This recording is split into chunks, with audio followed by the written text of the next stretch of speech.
Hi ஹாய்ஸ் welcome to my channel. இன்றைக்கி கண்ணா கண்டனடி எபிசோட் பற்றி தெரிஞ்சுக்கிறதுக்கு முன்னாடி நம்ம சேனலை சப்ஸ்கிரைப் பண்ணிக்கோங்க. அப்போ தான் அடுத்தடுத்து போடுற வீடியோலாம் உங்களுக்கு வரும். வாங்க வீடியோக்குள்ளே போகலாம். இன்றைக்கி என்னென்னா பாட்டி வீட்டுக்கு வராங்க. வசந்தா இருக்கிறா. வசந்தா மாப்பு போட்டுக்கிட்டு இருக்கா. வீட்டுல வராதிங்க, மாப்பு போடுறேன் அப்படின்னு கடுப்படித்த மாரி பேசுகிறா. பாட்டியும் அப்படியே கம்முன்னு இருக்குது. அப்புறம் காவியா இங்கே இல்லை அப்படின்னு வசந்தா கடுப்படிக்கிறா. நான் காவியா பார்க்க வரலம்மா, உன்னை தான் பார்க்க வந்தேன் அப்படின்னு பாட்டி சொல்லுது. என்ன பார்க்க எதுக்கு வந்தீங்கயும்? கல்யாணம் தான் எதாவது நடந்து போச்சு, அடுத்து இந்த தாலி பிரித்து போடுற சம்பிரதாயம்லாம் இருக்குல்ல, அதை பார்க்கணும்ல அப்படிங்கும். கல்யாணமே ஏன்டா நடந்துச்சுன்னு நினைக்கிறேன். நீங்கள் அடுத்து தாலி பிரித்து போடுறதுக்கு வந்து பார்க்க வரீங்களா? அதுக்கு வந்து கேட்குறீங்களா? நான் தாராவை கல்யாணம் பண்ணியிருந்தா 100 பவுன் நகை, காரு, வீடு, வாசல் இருக்கும். அட்லீஸ்ட் இப்போ ஒரு பைக்கு கூட உங்களுக்கு வாங்கி கொடுக்க தெரியாது.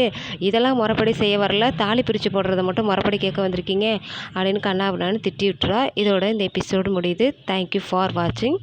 நம்ம சேனலை மேலும் மேலும் வீடியோவுக்கு சப்ஸ்கிரைப் பண்ணிக்கோங்க கைஸ்.